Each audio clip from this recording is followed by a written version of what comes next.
Last class में हमने fourth semester को करिकुलर के कुछ इम्पोर्टेंट क्वेश्चंस को देखा था। जैसा कि आपको पता है कि BA, BSc, BCom fourth semester में इस बार फिजिकल एजुकेशन एंड योगा का पेपर है। तो उससे रिलेटेड अब तक कई सारी वीडियो चैनल पर अवेलेबल हैं। आप उनको प्लेलिस्ट में जाएंगे, वहाँ पर आपको फोर्थ सेमेस्टर को करिकुलर के नाम से एक प्लेलिस्ट मिलेगा और वहाँ उन वीडियोस को आप देख सकते हैं। तो उसी सीरीज़ में आगे आज हम कुछ और इम्पोर्टेंट क्वेश्चंस को देखते हैं। तो आज का हमारा पहला क्वेश्चन है, शारीरिक शिक्षा के कार्यक्रमों में भाग लेने के परिणाम स्वरूप मानव में कौन से गुण अर्जित होते हैं। शारीरिक शिक्षा के कार्यक्रमों में भाग लेने के परिणाम स्वरूप मानव में कौन से गुण अर्जित होते हैं। तो मानव में शक्ति, साहस, सहन शक्ति व उत्तम स्वास्थ्य, सीधा व आकर्षक शरीर, ये सभी गुण होते हैं। तो आप ऑप्शन डी को यहाँ पर टिक करेंगे। क्वेश्चन नंबर 52, मानव जीवन की सभी अवस्थाएं किस पर आधारित होनी चाहिए। मानव जीवन की सभी अवस्थाएं किस पर आधारित होनी चाहिए। तो मानव जीवन की जो भी आवश्यकताएं हैं वो उत्तम तथा उचित आचरण पर, विज्ञान सम्मत पर, अनुभव पर, इन सभी पर आधारित होनी चाहिए, यानी उपयुक्त सभी पर एक बार फिर से आप टिक करेंगे। क्वेश्चन नंबर 53, मानव जीवन तभी सार्थक है जब वह डैश डैश में अपना उचित स्थान प्राप्त करने की क्षमता रखता हो। मानव जीवन तभी सार्थक है जब वह कहाँ पर, तो अपने समाज में। मानव जीवन तभी सार्थक है जब वह अपने समाज में अपना उचित स्थान प्राप्त करने की क्षमता रखता हो। तो आप ऑप्शन सी को यहाँ पर टिक करेंगे। क्वेश्चन नंबर 54, व्यक्ति की शिक्षा किसके अनुसार होनी चाहिए। व्यक्ति की शिक्षा किसके अनुसार होनी चाहिए। तो जो व्यक्ति की शिक्षा है वो प्रजातांत्रिक जीवन शैली के अनुसार होनी चाहिए। तो आप ऑप्शन ए पे टिक करेंगे। क्वेश्चन नंबर 55, व्यक्ति का वातावरण उत्तम होना चाहिए। व्यक्ति का वातावरण होना चाहिए, व्यक्ति का वातावरण कैसा होना चाहिए। तो जो व्यक्ति का वातावरण है, व्यक्ति का वातावरण अर्थमय होना चाहिए। ठीक है। क्वेश्चन नंबर 56, व्यक्ति अपना नैतिक एवं सामाजिक उत्थान किसके माध्यम से कर सकता है। व्यक्ति अपना नैतिक एवं सामाजिक उत्थान किसके माध्यम से कर सकता है।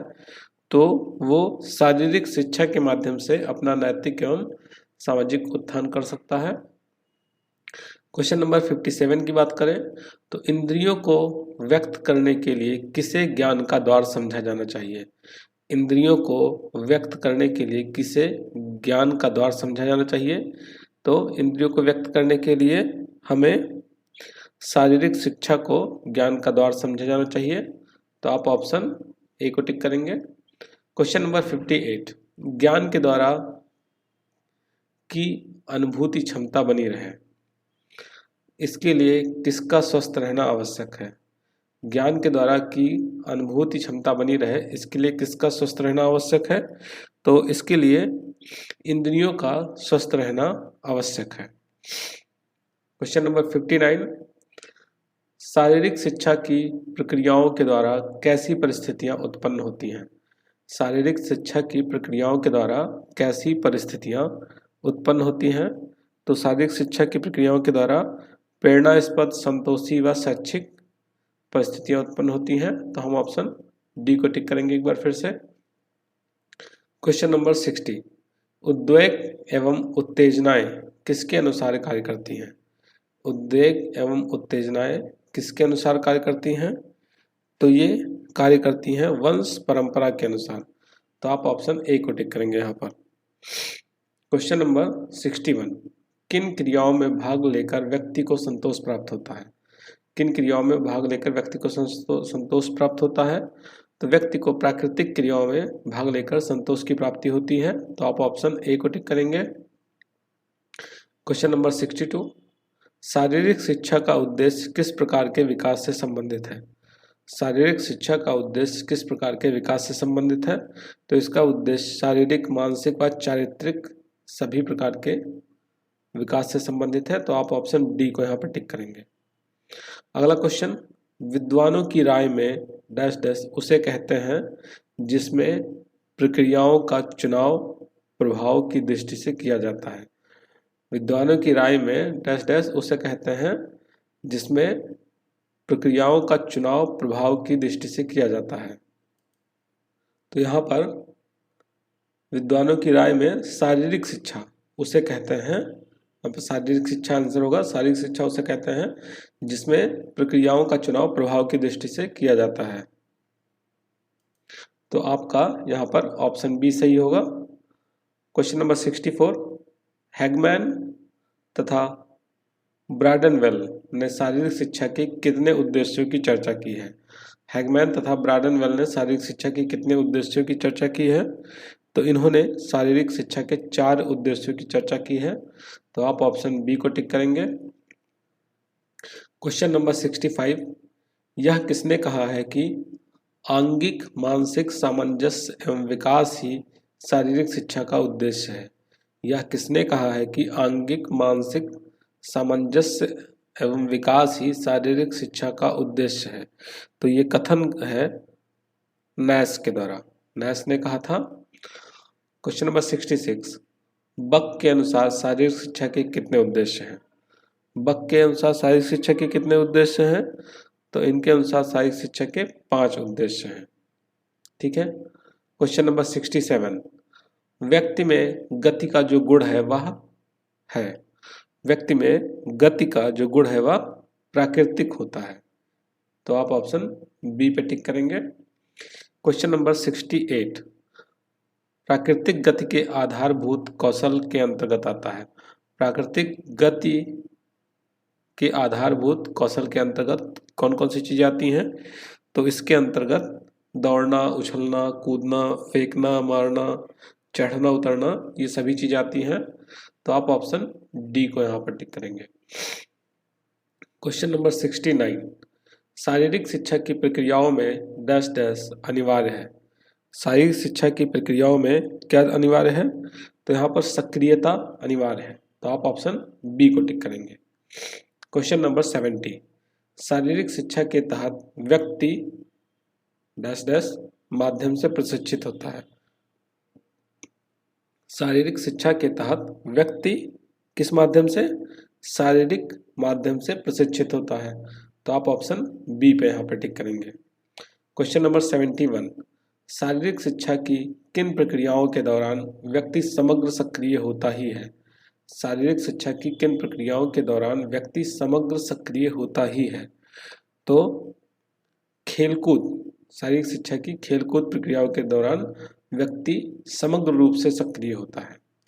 क्वेश्चन नंबर 72, एक खिलाड़ी को खेलते समय तुरंत लेने होते हैं। तो क्या लेने होते हैं? एक खिलाड़ी को खेलते समय तुरंत निर्णय लेने होते हैं। तो आप यहाँ पर किस पे टिक करेंगे? ऑप्शन सी पे। 73, शारीरिक क्रियाओं का प्रभाव किस पर पड़ता है? शारीरिक क्रियाओं का प्रभाव किस पर पड़ता है? जो शारीरिक क्रियाएं होती हैं उनका प्रभाव हमारे मन पर पड़ता है। क्वेश्चन नंबर 74, मानसिक विकास के परिणाम स्वरूप किसकी अभिवृद्धि होती है? तो मानसिक विकास जब होगा तो उसके परिणाम स्वरूप ज्ञान में अभिवृद्धि होगी, ज्ञान भी बढ़ेगा। क्वेश्चन नंबर 75, प्रगति के मार्ग में कौन एक बहुत बड़ा संबल होता है? प्रगति के मार्ग में कौन एक बहुत बड़ा संबल होता है? तो प्रगति के मार्ग में जो प्रोत्साहन है, प्रोत्साहन एक बहुत बड़ा संबल होता है। क्वेश्चन नंबर 76, सफलता प्राप्ति पर किसकी वृद्धि होती है? सफलता प्राप्त होने पर किसकी वृद्धि होती है? तो हम सभी को पता है कि जब हमें सफलता मिलती है तो हमारे आत्मविश्वास की वृद्धि होती है। तो आप ऑप्शन सी को यहाँ पर टिक करेंगे। क्वेश्चन नंबर 77, व्यक्ति को जीवन में किसकी आवश्यकता पड़ती है? व्यक्ति को जीवन में किसकी आवश्यकता पड़ती है? तो व्यक्ति को जीवन में सहयोग की, सामूहिकता की, सामंजस्य की, सबकी आवश्यकता पड़ती है। तो आप ऑप्शन डी को यहाँ पर टिक करेंगे। क्वेश्चन नंबर 78, खेल कूद की क्रियाओं के दौरान किसकी अनुभूति होती है? खेल कूद के क्रियाओं के दौरान हमें कई बार हर्ष, कई बार विषाद, सुख, इन सब की अनुभूति होती है। देखिए कई बार हम खेल में हार जाते हैं तो हमें दुख भी होता है, विषाद भी होता है, तो सारी अनुभूतियाँ होती हैं। तो आप ऑप्शन डी को टिक करेंगे। क्वेश्चन नंबर 79 होना चाहिए, यहाँ पे 72 गलती से मिसप्रिंट हो गया है। तो मनोरंजन के लिए किसकी प्रवृत्तियों का सहारा लिया जाता है? मनोरंजन के लिए किसकी प्रवृत्तियों का सहारा लिया जाता है? तो यहाँ पर शारीरिक शिक्षा का सहारा लिया जाता है। तो आप ऑप्शन ए को टिक करेंगे। और आज की वीडियो का लास्ट क्वेश्चन, डैश डैश का समय एक शक्ति रूप है जिसे उचित दिशा मिलनी ही चाहिए। तो यहाँ पर अवकाश का समय एक शक्ति रूप है जिसे उचित दिशा मिलनी चाहिए, यानी हमें अवकाश का सही ढंग से उपयोग करना चाहिए। तो आज की क्लास में इतना ही। नेक्स्ट क्लास में हम कुछ और इम्पोर्टेंट क्वेश्चंस को जानेंगे। तो मिलते हैं नेक्स्ट क्लास में, तब तक के लिए धन्यवाद।